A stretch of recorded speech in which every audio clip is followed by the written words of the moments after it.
25वां श्लोक है गीता का। शने रूप परमेद बुद्धया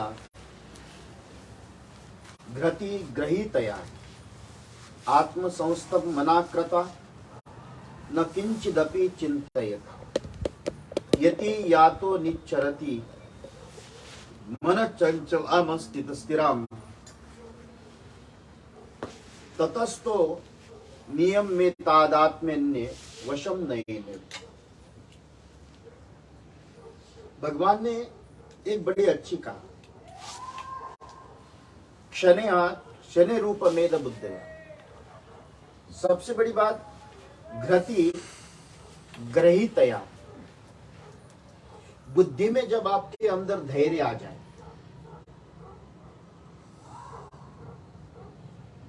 ये आपके साधना का, परमात्मा को प्राप्त करने का, थोड़ी से भी वस्तु से आप विचलित न हो।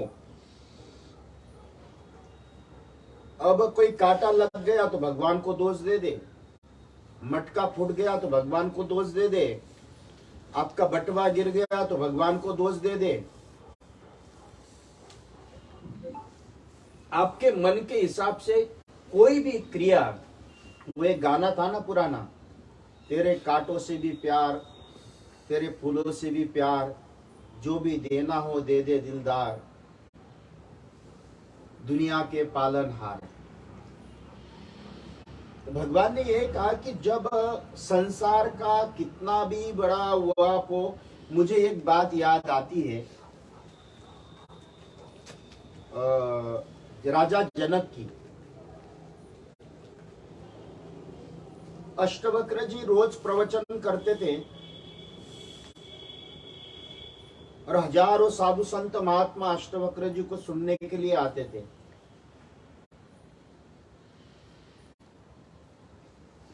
लेकिन अष्टवक्र जी जब तक जनक नहीं आए तब तक प्रवचन की शुरुआत नहीं करते थे। एक दिन महापुरुषों ने कहा कि महाराज आप भी भेद करते हो।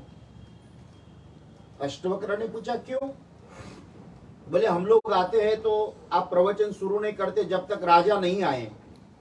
बोले मेरे पास कोई राजा नहीं, कोई प्रजा नहीं, उसका प्रेम है और मैं इसका परिणाम आपको करके दिखाऊंगा।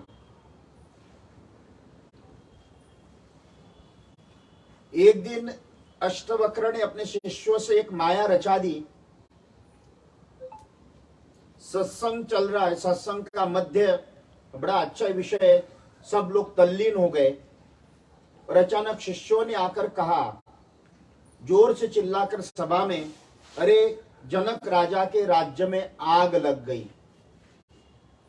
जहां साधु संत महात्माओं के झोपड़े जल गए।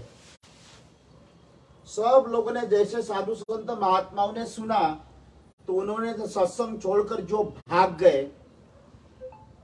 पंडाल में एक भी व्यक्ति नहीं, खाली जनक राजा बैठे हुए। जनक जी के आसपास कई शिष्य चिल्लाते रहे, अरे जनक का राज्य जल गया, राजधानी जल गई, सोने की जितने भी सब महल जल गया, सब राख हो गई, खाक हो गई। फिर भी जनक जी को कोई प्रभाव नहीं। जो 1000-2000 संत थे वो अपनी अपनी झोपड़ियों में सब कपड़े वस्त्र संभालने के लिए भागने लगे। लौट जाकर देखते तो ऐसा का वैसा। पुनरपि जब आए तो संतों ने देखा सारे संत भाग गए, खाली अकेले जनक बैठे हुए थे। अष्टवक्र ने पूछा, अब बताओ त्यागी मैं जनक को कहूं या आपको कहूं? साधक जनक है, समर्पित जनक है या आप साधु हो? ऐसा ही अहिल्या मां के जीवन की भी कथा आती है। अहिल्या मां ने कथा रखी थी अपने राज्य में। अब वहां के चोरों को पता लग गया। चोरों को पता लगने के बाद मां के महल में सारे चोर पहुंच गए। मां का सोना चांदी हीरे मोती जवाहरात सब भर गए। वहां के सेनानियों ने आकर कहा कि माँ अपने यहाँ राज्य में बहुत बड़ी चोरी हो गई, अपन लूट गए, बर्बाद हो गए। माँ ऐसी कैसी बैठी, धीरे से धैर्य रखो। सेनापति आए, सब लोग आए, लेकिन सब लोगों ने कहा, इशारा करते हुए माँ ने कहा कि कथा हो जाने दो, फिर बाद में। तो जैसे चोरों ने देखा कि माँ अपने राज्य का सारा सोना चांदी चोर लेकर गए, सुनने के बाद भी माँ के ऊपर एक प्रतिशत प्रभाव नहीं पड़ा, वही चोर माँ के शरण में आकर शरणागत मांगकर माफी मांगने लगे। ये जीवन में अगर कहीं देखे तो संपत्ति में मति या साधना में मति, शरीर में मति, समृद्धि में मति या साधना में या समर्पण में मति, दो प्रकार की मति आती है। अगर शरीर के लिए समर्पण है, संपत्ति के लिए समर्पण है, तो आप वो बातें सुनते ही उसके पीछे भागने लगोगे। और साधना में और समर्पण में अगर मति आपके अंदर आ जाए तो आपके अंग के एक एक टुकड़े भी कर दे तो उसके अंतर मन में 1% शिकायत नहीं आएगी। ये आत्मबुद्धि व्यक्ति के लक्षण है, ये धैर्यवान व्यक्ति के लक्षण है। संसार के वस्तुओं से प्राप्ति वियोग से जब आपके मन में थोड़ा सा भी विचलन न होना, ये धैर्य कहा है। भगवान क्या कहते हैं? धृति ग्रहीतया। जब आपके अंतर मन में आत्म संस्था मना कृत्वा न किंचिदपि चिंतयत, ये उस व्यक्ति को ब्रह्म स्वरूप में स्थापित होने का सबसे सद्गुण बताया।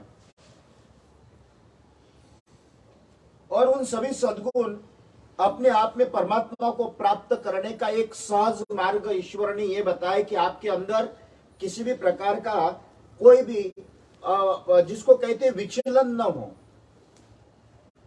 धैर्य बना रहे। हमने एक बार देखा बचपन में, मैं शायद 14-15 साल का व्यक्ति था,